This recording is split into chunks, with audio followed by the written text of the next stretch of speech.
So, good morning students. In this section हम start कर रहे हैं with the chapter respiration in plants, which is a chapter of the unit plant physiology. So इस chapter में हम क्या पढ़ने वाले हैं? We are going to study respiration. So we need to come towards this topic कि respiration होती क्या है, जो कि previous chapter जो हमने पढ़ा है that is photosynthesis. तो photosynthesis में आपने ये देखा था कि plants खाना बनाते हैं, you know. प्लांट्स हमने पढ़ा था कि plants are the source of food on this planet earth, either directly और ईदर इनडायरेक्टली. करेक्ट. खाना जो है वो प्लांट से ही आता है, बट वो जो खाना है वो डायरेक्टली एनर्जी नहीं देगा. वो खाने को अभी टूटना है. दैट फूड जिसको चाहे मैं ग्लूकोज बोल लूँ, उसको भी टूटना है और तब जाकर वो क्या रिलीज करेगा? एनर्जी रिलीज करेगा. That too in the form of ATPs.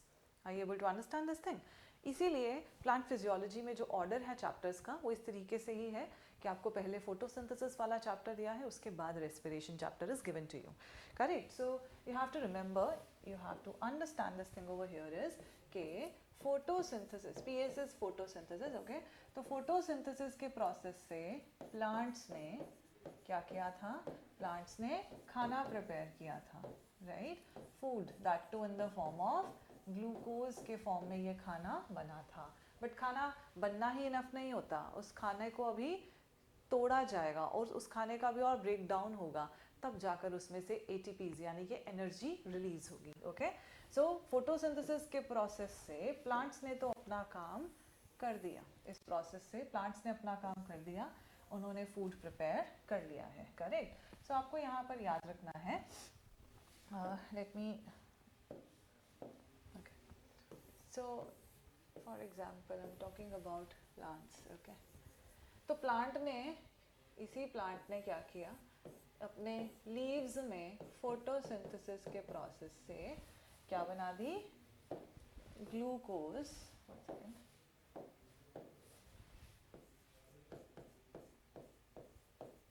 Glucose बनाई. करेक्ट. और अब ये ग्लूकोज का आगे क्या होने वाला है? अब इस ग्लूकोज का आगे ब्रेक डाउन होगा. तो आप इस चीज़ को समझिए, प्लांट को खुद को भी तो एनर्जी चाहिए है अपनी सारी रिक्वायरमेंट्स को फुलफिल करने के लिए.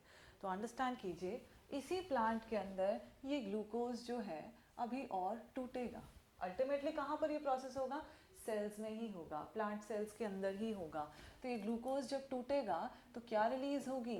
एटीपीज रिलीज होंगे. क्या रिलीज होंगे? एटीपीज रिलीज होंगे.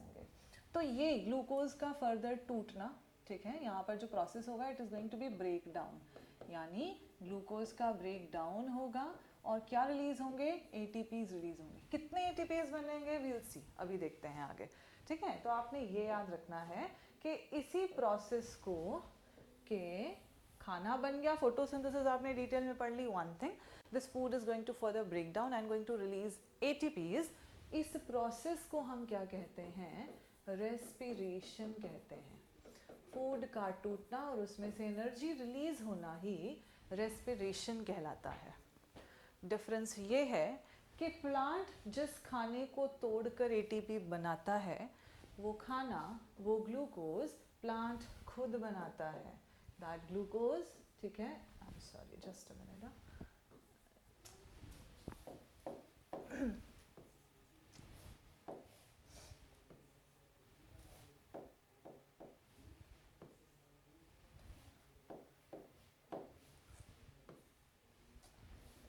A big mess, I think. Let me do it. Okay, finally. तो मैं ये कह रही थी कि प्लांट जिस खाने को तोड़ रहा है ना, वो खाना, वो ग्लूकोज प्लांट ने खुद बनाई है. एंड वहीं अगर कोई एनिमल, चाहे हम ह्यूमन की बात कर लें, हम जो खाना खा रहे हैं वो हम खाना कहाँ से ले रहे हैं? हम प्लांट के ऊपर अपने फूड के लिए डिपेंडेंट हैं, right? We are heterotrophs. Plants autotrophs हैं, तभी फोटोसिंथेसिस से उसने अपना खाना बनाया है. ज़रा बड़ी सिंपल चीज़ है, बट समझ कर देखिए कि प्लांट जो खाना तोड़ रहा है वो खाना प्लांट ने खुद ही बनाया है by the process of photosynthesis. जो फूड हमारी बॉडी में टूट रहा है वो फूड हमने नहीं बनाया, वो डायरेक्टली और इनडायरेक्टली हमने प्लांट से ही लिया है. ओके. तो चाहे हमने फूड प्लांट से लिया है by being a heterotroph, right, और चाहे प्लांट ने खुद बनाया है खाना by being a autotroph. What we have to understand over here is कि फर्दर खाने का ब्रेक डाउन होगा और क्या रिलीज होंगे, ATPs रिलीज होंगे. ओके, यानी आगे रेस्पिरेशन का प्रोसेस जो है आगे प्रोसीड होगा, चाहे वो प्लांट्स हैं चाहे वो एनिमल्स हैं. Human beings included, other animals are also included. So photosynthesis यानी खाना एक बार खाना खाया जाएगा और उस खाने का ब्रेक डाउन होगा, यानी इसके बाद अगला प्रोसेस रेस्पिरेशन आएगा. Okay, so coming back to this over here, अब हमको यही समझना है कि ये जो प्रोसेस है, यानी ह्यूमन बीइंग ने भी अगर खाने का इंटेक किया या बाकी एनिमल्स ने भी फूड का इंटेक किया, तो next step is going to be respiration. So coming back to the human beings की अगर हम बात करें, तो हम सबसे पहले खाने को, होलोजोइक मोड ऑफ न्यूट्रिशन है हमारा, वी ईट सॉलिड फूड, तो उसको हम च्यू करते हैं. We have a well developed alimentary canal, हमारा डाइजेस्टिव सिस्टम पूरा उस खाने को सिंपल कॉम्प्लेक्स से सिंपल सब्सटेंसेस में ब्रेक डाउन करता है. देन अल्टीमेटली स्मॉल इंटेस्टाइन में फिंगर लाइक प्रोजेक्शंस होती हैं, विलाय, जिनके अंदर ब्लड सप्लाई प्रेजेंट होती है, और उस ब्लड सप्लाई में जो हमारा बिल्कुल सिंपल सब्सटेंसेस वाला वो खाना होता है, जिसमें ग्लूकोज आती है, अमीनो एसिड्स आते हैं, फैटी एसिड्स आते हैं, वो डायरेक्टली ब्लड में मिल जाते हैं. फिर ब्लड के थ्रू, क्योंकि हार्ट क्या कर रहा है, लगातार ब्लड को पंप कर रहा है, heart is continuously pumping the blood, तो वो जो खाना है जो कि विलाय के थ्रू ब्लड में आया है, वो पूरी बॉडी में सर्कुलेट होगा. और सिर्फ सर्कुलेट नहीं होगा, जिस जिस ऑर्गन में ब्लड जाएगा, हर ऑर्गन में वो जो फूड है अब एब्जॉर्ब होगा. Every organ is made up of tissues, खाना टिश्यूज में जाएगा. Every tissue is made up of cells, तो यानी अल्टीमेटली खाना कहाँ पर आएगा, सेल्स में आएगा. So this you have to remember कि अल्टीमेटली जो खाना होता है ना, यानी कि खाना इस सिंपल फॉर्म में टूटेगा और अल्टीमेटली कहाँ जाएगा, सेल के अंदर जाएगा. Let me make a cell over here. तो सेल के अंदर we have this nucleus and बाहर साइटोप्लाज्म जो है यहाँ पर प्रेजेंट होता है, राइट. सो ये जो ग्लूकोज होती है अल्टीमेटली कहाँ जाती है, सेल्स के अंदर जा रही है, अल्टीमेटली इनसाइड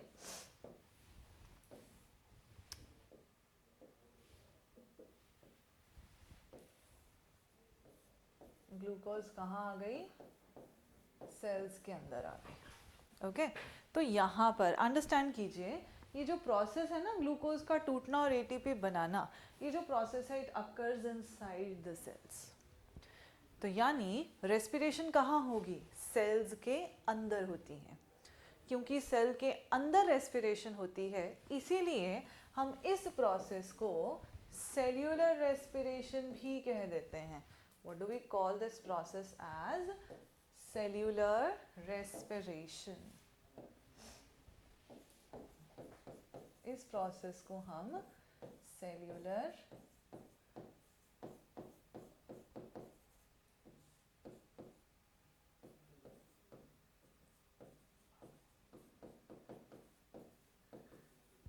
रेस्पिरेशन भी कहते हैं. Got it. Just key concepts को समझिए एंड आपको बहुत इजीली सारे टॉपिक्स जो हैं वो समझ में आ जाएंगे. ठीक है, सो रेस्पिरेशन एंड प्लांट्स की बात कर रहे थे हम लोग. तो ये फूड का टूटना और टूटकर एटीपी बनाना, इसी प्रोसेस को हम रेस्पिरेशन कहते हैं. क्योंकि ये प्रोसेस जो है कहाँ हो रहा है, सेल के अंदर होता है, इसीलिए इसको हम सेल्यूलर रेस्पिरेशन कहते हैं. Got it. आगे बढ़ते हैं अब यहाँ पर कि अब ये जो प्रोसेस है, अब हमको यही समझना है कि जो ब्रेक डाउन ऑफ फूड है वो होता किस तरीके से है. So you have to understand over here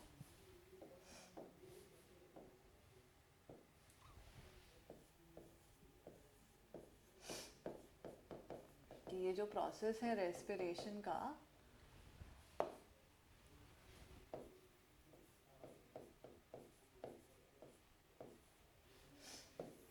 किस तरीके से प्रोसीड होगा, राइट. सो रेस्पिरेशन की 2 टाइप्स होती हैं. कितनी टाइप्स होती हैं,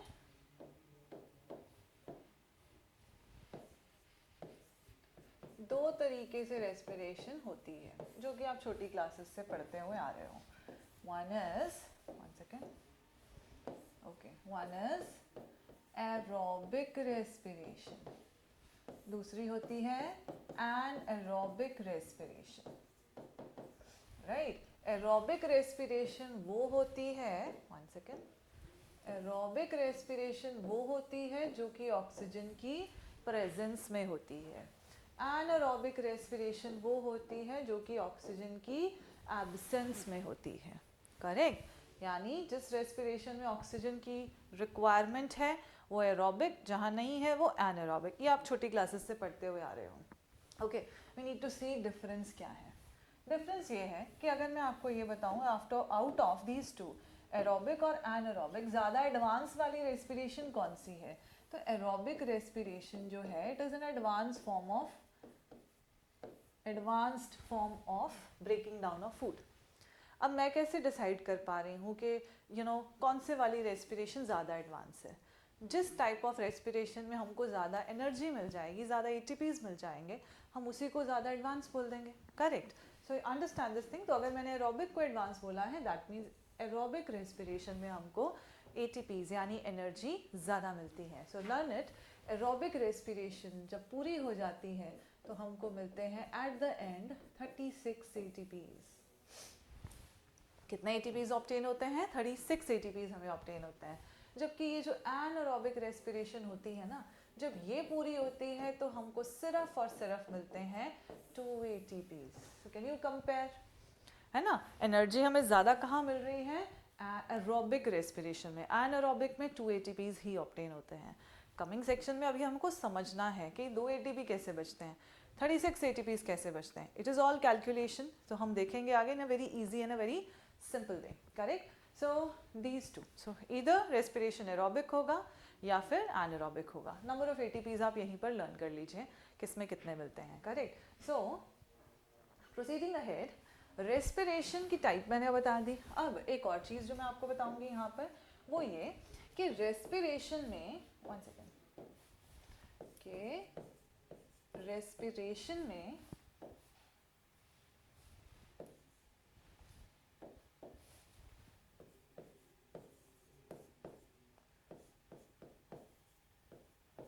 आई थिंक ये मार्कर कुछ प्रॉब्लमैटिक है, काइंडली इग्नोर। ओके, सो इस रेस्पिरेशन के प्रोसेस में अंडरस्टैंड कीजिए, चाहे रेस्पिरेशन एरोबिक हो चाहे रेस्पिरेशन एनारोबिक हो, ध्यान से सुनिए, रिएक्शन रेस्पिरेशन चाहे एरोबिक हो चाहे एनारोबिक हो, पहला स्टेप दोनों रिएक्शंस का ही, दोनों रेस्पिरेशन का ही सेम होता है।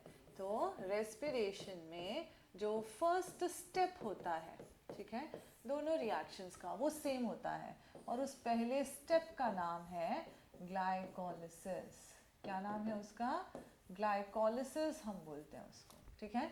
रेस्पिरेशन ब्रैकेट में लिख देती हूँ, वेदर एरोबिक और एनारोबिक कोई भी हो, आपने ये याद रखनी है पहला स्टेप सेम होता है दोनों का, ठीक है।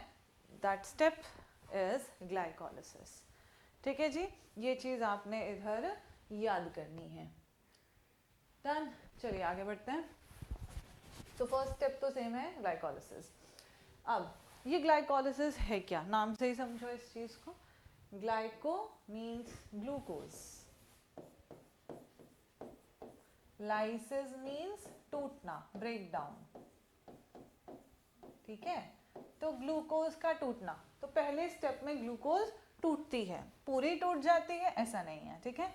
तो फर्स्ट स्टेप में ग्लूकोज का ब्रेक डाउन होता है, यानी इस स्टेप में ग्लाइकोलिसिस में खाना यानी ग्लूकोज टूटती है और क्या बनाती है एंड में, 2 मॉलिक्यूल्स ऑफ पायरुविक एसिड। क्या बनाती है? 2 मॉलिक्यूल्स ऑफ पायरुविक एसिड हमको मिल जाते हैं। इतनी चीज याद हुई कि फर्स्ट स्टेप जो है दोनों का सेम होगा, ग्लाइकोलिसिस। ग्लाइकोलिसिस में ग्लूकोज टूट रही है, ग्लूकोज टूट के क्या बना रही है, 2 molecules of pyruvic acid. Okay जी, इतनी चीज़ याद रखनी है। अनदर थिंग जो आपने याद रखनी है ग्लाइकोलिसिस के बारे में, वो ये कि ये जो ग्लाइकोलिसिस है, ठीक है, Glycolysis is an anaerobic reaction. Type of reaction लिख रहे हैं ये. It is an anaerobic reaction. Don't get confused with anaerobic respiration. It is an anaerobic reaction. वो reaction जिसमें ऑक्सीजन की ज़रा भी ज़रूरत नहीं पड़ेगी. तो ग्लाइकोलिसिस हम पूरी पढ़ेंगे, बट आप देखोगे कहीं पर भी ऑक्सीजन की ज़रूरत नहीं पड़ी है. So glycolysis is an anaerobic reaction. दूसरी चीज़ हम ये देख रहे हैं कि जो पूरा प्रोसेस है, मैंने आपको ये चीज़ बताई कि रेस्पिरेशन का प्रोसेस जो है वो सेल के अंदर हो रहा है. This is a nucleus over here. Okay, so ये न्यूक्लियस है, the nucleoplasm, DNA and all. यहाँ पर साइटोप्लाज्म है, राइट. तो अंडरस्टैंड कीजिए, जब ग्लूकोज सेल के अंदर अल्टीमेटली आ जाएगा तो यहाँ पर पहला स्टेप क्या होगा? ग्लाइकोलिसिस. यानी कि इस स्टेप में ग्लूकोज टूटेगी और बनाएगी 2 मॉलिक्यूल्स ऑफ पायरुविक एसिड. मैंने पीए शॉर्ट में लिख दिया, पायरुविक एसिड. ठीक है, तो आपको यहाँ से देख के समझ में आ रहा होगा कि ग्लाइकोलिसिस की साइट क्या है, लोकेशन क्या है, ये जगह कौन सी है. The site is cytoplasm. तो ग्लाइकोलिसिस हो कहाँ पर रही है? साइटोप्लाज्म में होती है. मूविंग बैक मैं यहाँ लिख देती हूँ. नंबर 1 मैंने आपको बताया कि ग्लाइकोलिसिस एक एनारोबिक रेस्पिरेशन जो है ये होती है. नंबर 2, ग्लाइकोलिसिस की साइट क्या है, किस जगह पर हो रही है ये सेल के अंदर? ये हो रही है साइटोप्लाज्म में. कहाँ होती है? साइटोप्लाज्म में. तो ये पॉइंट्स ही आपको याद रखते हैं. तो आप याद रखिए, जितने भी ऑर्गेनिजम्स हैं अर्थ पे, सभी लिविंग ऑर्गेनिजम्स में खाना टूट रहा है तभी एनर्जी बन रही है. तो या तो खाना एरोबिक रेस्पिरेशन से टूटेगा या एनारोबिक रेस्पिरेशन से खाना टूटेगा. ठीक है, बट एडवांस वाली रेस्पिरेशन कौन सी है? एरोबिक है, क्योंकि उसमें ज़्यादा एटीपीज रिलीज होते हैं. बट जितने भी लिविंग ऑर्गेनिजम्स हैं सबके अंदर first step is the same, which is glycolysis. तो अंडरस्टैंड कीजिए, एक बैक्टीरिया के अंदर भी ग्लाइकोलिसिस होगी तब जाके आगे एटीपीज बनेंगे. फिर चाहे वो एरोबिक रेस्पिरेशन से बने चाहे एनारोबिक से बने, first step is the same. इस चीज़ को याद रखिए. हमारे अंदर भी ग्लाइकोलिसिस होती है, एनिमल्स बाकी आप ले लीजिए, प्लांट्स ले लीजिए, फर्स्ट स्टेप यही है. ओके, एंड सबके अंदर ये कहाँ पर हो रही है? साइटोप्लाज्म में हो रही है. डन. तो ये पॉइंट्स आपने याद रखने हैं. अनदर पॉइंट, ये जो हमारा प्रोसेस है ग्लाइकोलिसिस का, तो ये इस प्रोसेस को हम कहते हैं क्या? ग्लाइकोलिसिस. ठीक है, बट एक चीज़ और जोड़ देती हूँ, क्या आगे का काम भी यहीं पर होगा? क्या रेस्पिरेशन में बस एक स्टेप है, आगे कुछ होगा कि नहीं होगा? ऑफ कोर्स होगा. सो आगे के जो स्टेप्स हैं क्या वो साइटोप्लाज्म में होंगे? नहीं, वो साइटोप्लाज्म में नहीं होंगे. थोड़ा थोड़ा सा आप अपनी प्रीवियस नॉलेज को लिंक कीजिए. आप छोटी क्लासेस से पढ़ते हुए आ रहे हो, जब आपसे ये पूछा जाता है कि power house of the cell किसको बोलते हैं, तो आप बहुत जल्दी से आंसर करते हैं माइटोकॉन्ड्रिया. आपको पता है माइटोकॉन्ड्रिया में एटीपी बनता है. तो ज़रा लिंक कीजिए, ये रेस्पिरेशन कंप्लीट कहाँ पर होगी? माइटोकॉन्ड्रिया में कंप्लीट होगी. सो अभी वो जो अगला जो रोल आएगा ना यहाँ पे, it is going to be the role of our next organelle, जो कि कौन है यहाँ पर? माइटोकॉन्ड्रिया. तो शुरू तो साइटोप्लाज्म से होगा काम, ख़त्म माइटोकॉन्ड्रिया में होगा, राइट. यानी कि एटीपी अल्टीमेटली इधर बनेगा. ये याद रखना है आपने. एंड इन बिटवीन स्टेप्स हैं. एक स्टेप तो साइटोप्लाज्म में हो गया, ग्लाइकोलिसिस. आगे के स्टेप्स भी मैं अभी आपको बताऊंगी. आप बस ये छोटी छोटी चीज़ें, बेसिक्स जो हैं वो बहुत अच्छे से समझते जाइए. डन. सो अब मैंने आपको बोला कि इन ऑल ऑर्गेनिजम्स, जब मैंने लिखा है ना ऑल ऑर्गेनिज्म, मतलब सबकी ही बात हो रही है अर्थ पे जितने लिविंग ऑर्गेनिजम्स हैं. In the breakdown of food, first step तो ग्लाइकोलिसिस ही है. पहला स्टेप ग्लाइकोलिसिस ही है.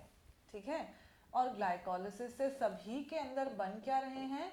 2 मॉलिक्यूल्स ऑफ पायरुविक एसिड ही बन रहे हैं. ये भी बिल्कुल करेक्ट है. डन. बट इन मॉलिक्यूल्स का आगे क्या होगा? इन 2 मॉलिक्यूल्स ऑफ पायरुविक एसिड से आगे और क्या क्या बनेगा वो अलग है. वो डिपेंड करता है कि किस ऑर्गेनिज्म में रेस्पिरेशन हो रही है। तो आगे possibilities with those two molecules of pyruvic acid, वो पॉसिबिलिटीज अलग अलग हैं, तो वो हम देखते हैं यहाँ पर। अगली पॉसिबिलिटी है क्या, right? So let me right it over here.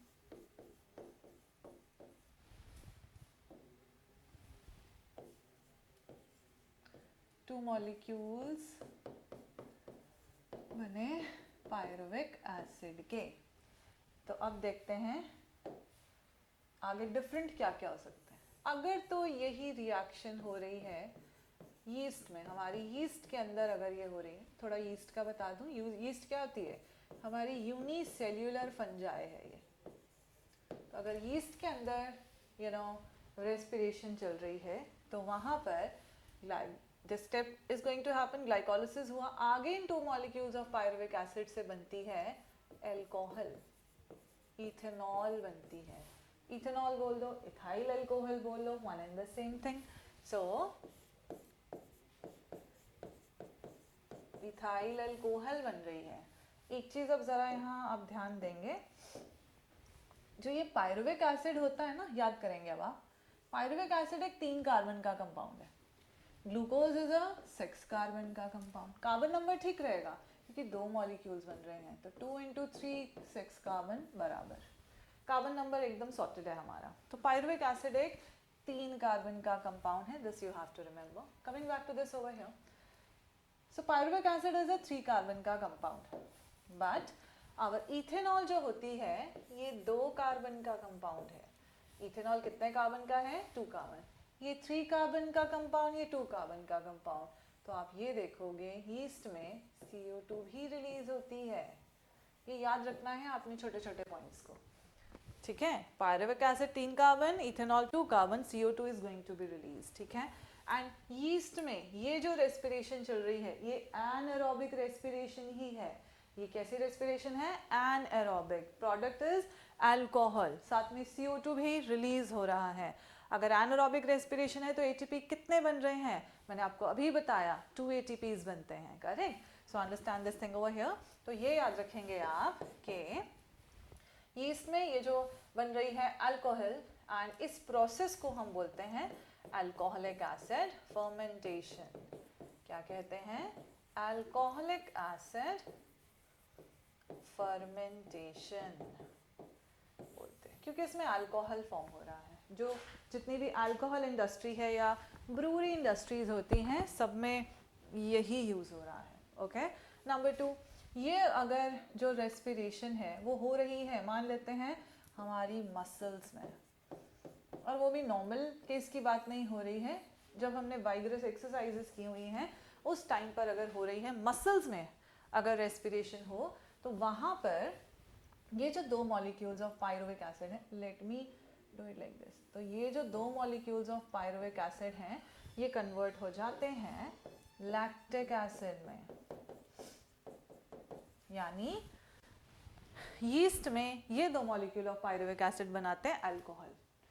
Muscles में ड्यूरिंग वाइगरस एक्सरसाइज ये पायरुविक एसिड बनाता है लैक्टिक एसिड, एंड ये लैक्टिक एसिड होता है 3 कार्बन का कंपाउंड। पायरुविक एसिड है 3 कार्बन का कंपाउंड, तो कार्बन नंबर सॉर्टेड है। तो जब मसल्स में एनारोबिक रेस्पिरेशन चल रही है और लैक्टिक एसिड बन रहा है, आप लिखोगे यहाँ पर, you have to mark it over here, no CO2 is released। ये आपने याद रखना है, इधर CO2 रिलीज नहीं होती है। Done, this you have to remember. एक और चीज, ये दोनों रेस्पिरेशंस, दीज टू, यीस्ट में एंड मसल्स में, ये दोनों रेस्पिरेशन की टाइप क्या है? एनारोबिक रेस्पिरेशन हो रही है। ये कौन सी रेस्पिरेशन? Anaerobic respiration. यीस्ट में हो रही है तो प्रोडक्ट इज इथेनॉल, मसल्स में हो रही है तो प्रोडक्ट इज लैक्टिक एसिड। तो एक और चीज लेट मी ऐड, जब ये लैक्टिक एसिड बन रहा है, इस रेस्पिरेशन का जो हम नाम देते हैं ना, इसको बोलते हैं हम लैक्टिक एसिड फर्मेंटेशन। क्या बोलते हैं? लैक्टिक एसिड फर्मेंटेशन बोलते हैं, ठीक है? तो आप मुझे बताइए, आउट ऑफ दीज टू, यानी अल्कोहलिक एसिड फर्मेंटेशन में एंड लैक्टिक एसिड फर्मेंटेशन में, in which of the two CO2 is released? CO2 is released in alcoholic acid fermentation. Learn it from the carbon number. Okay. In lactic acid fermentation, no CO2 is released. Okay. तीसरा case, ठीक है. So understand ये दोनों जो है ना, alcoholic acid fermentation and lactic acid fermentation, ये anaerobic respiration की type है. तो आपने याद रख लेना है. अब यहाँ पर anaerobic respiration है, तो बताओ ATP कितने बनेंगे यहाँ पर. मैंने अभी याद करवाया आपको थोड़ी देर पहले, इसमें 2 ATPs बनेंगे. वो हमें आगे भी देखना है कि 2 ATP कैसे बनते हैं, है ना. We need to see. Okay. So third case ले लेते हैं कि ये 2 मॉलिक्यूल्स ऑफ पायरुविक एसिड टूट रहे हैं, मान लेते हैं एनिमल बॉडी में. राइट. मैं प्लांट्स लिख लूँ, एनिमल्स लिख लूँ, है ना. एनिमल, प्लांट, किसी में, ठीक है. इनमें टूट रहा है. तो यहाँ पर ये जब पायरुविक एसिड मॉलिक्यूल्स टूटेंगे तो हम देखेंगे अंत में हमारे पास 36 ATPs बनेंगे. क्या बनेंगे? 36 ATPs बनेंगे. एंड आपको 36 ATPs से ही समझ में आ गया ये जो टाइप ऑफ रिएक्शन है ये कैसी है. एरोबिक रेस्पिरेशन है. ये कैसी रेस्पिरेशन है? एरोबिक रेस्पिरेशन है ये. एंड क्या ये पायरुविक एसिड मॉलिक्यूल सीधे 36 ATP बना देंगे? नहीं, ऐसा बिल्कुल भी नहीं है. तो ये जो एरोबिक रेस्पिरेशन है, ग्लाइकोलिसिस होने के बाद इसमें स्टेप्स हैं. तो ये चीज़, these two are anaerobic respiration. The last one जो मैक्सिमम हो रही है एडवांस्ड ऑर्गेनिज्म में, उनमें होती है aerobic respiration. Right. First step चाहे ये है चाहे ये है, first step is the same, which is this, यानी ग्लाइकोलिसिस ही होगी. Done. So let me tell you the steps of aerobic respiration. के पहले स्टेप्स बता देती हूँ मैं आपको. मैं बात कर रही हूँ एरोबिक रेस्पिरेशन की. I'm talking about aerobic respiration. तो एरोबिक रेस्पिरेशन हो, पहला स्टेप क्या होगा मैंने आपको बताया. फर्स्ट स्टेप तो हमेशा ही सेम होता है, चाहे एरोबिक हो चाहे एनारोबिक रेस्पिरेशन हो. तो पहला स्टेप इज ग्लाइकोलिसिस. ठीक है. Glycolysis is the first step. Number 2 step क्या होता है? नंबर 2 स्टेप होता है क्रेब्स साइकिल. कौन सी cycle? Krebs cycle. Number 3 electron transport system, ETS, electron transport system.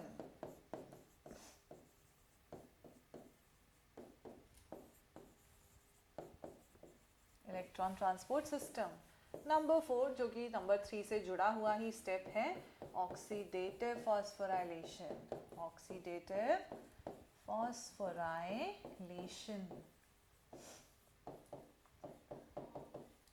तो अंडरस्टैंड कीजिए, ये 4 स्टेप सिर्फ एरोबिक रेस्पिरेशन में ही होंगे. एनारोबिक में सिर्फ पहला होगा. नंबर 2 स्टेप क्रेब्स साइकिल वहाँ नहीं होती. आप पहले स्टेप में ही सारा हिसाब किताब बराबर हो जाएगा. And we are going to end up with only 2 ATPs. Okay.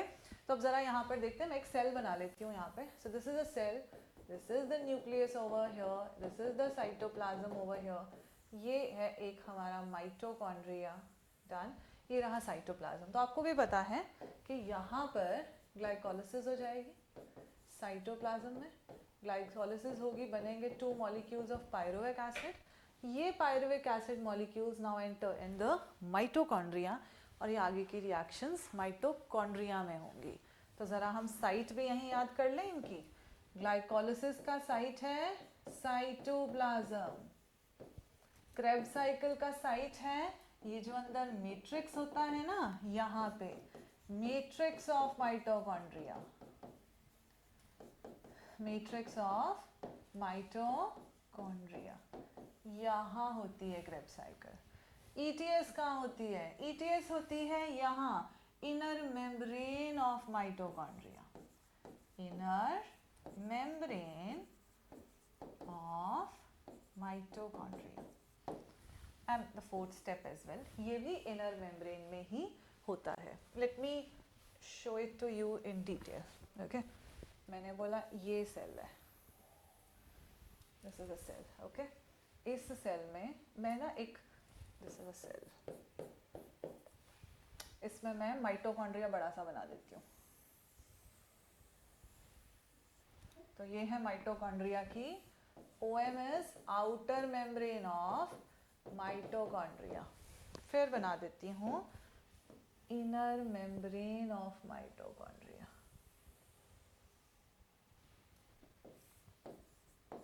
Inner membrane of mitochondria. ठीक है जी, I am so sorry, I did a mistake. Mind में क्लोरोप्लास्ट का थोड़ा सा, इसकी जो इनर मेम्ब्रेन होती है ना, तो inner membrane is deeply folded, ऐसे होती है। आउटर मेम्ब्रेन आपने देखा है ऐसे कंटिन्यूटी में होती है, इनर मेम्ब्रेन इज दिस। साथ साथ आप बना सकते हो। This is the inner membrane of mitochondria. Inner membrane में यू कैन सी ऐसे फोल्डिंग्स हैं। इन फोल्डिंग्स को हम कहते हैं क्रिस्टा। क्या कहते हैं? क्रिस्टा। ठीक है ये। और इसके अंदर अगर हम जाएं हियर, ये है सारा मैट्रिक्स भरा हुआ है। क्या? मैट्रिक्स भरा है अंदर। अंदर है मैट्रिक्स। डन। अब याद कर लेते हैं। तो बाहर क्या है सारा? This is the sorry cytoplasm है ये। This is cytoplasm. तो यहां हो जाएगी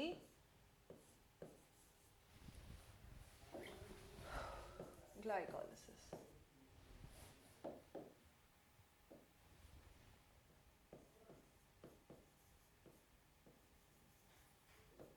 ग्लाइकोलिसिस यहाँ हुई, बने 2 मॉलिक्यूल्स ऑफ पायरुविक एसिड।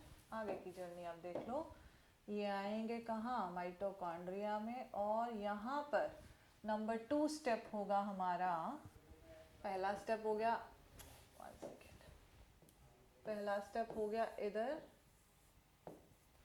दूसरा स्टेप क्रेब्स साइकिल मैट्रिक्स में। तीसरा स्टेप, थर्ड स्टेप यहाँ होगा इनर मेम्ब्रेन में। Third step ETS। Don't think बाहर हो रही है, इसमें हो रही है मेम्ब्रेन में। यहाँ जहाँ मैं पिंक पिंक कर रही हूँ, यहाँ होगी ETS। और यहीं पर होगा number 4 step as well, oxidative phosphorylation. Okay, तो इन डिटेल अगर हम समझे तो इस तरीके से you know these steps are going to proceed. ठीक है, तो मैंने इस पूरे उसमें आपको यही चीज़ समझाई है रेस्पिरेशन की क्या होती है।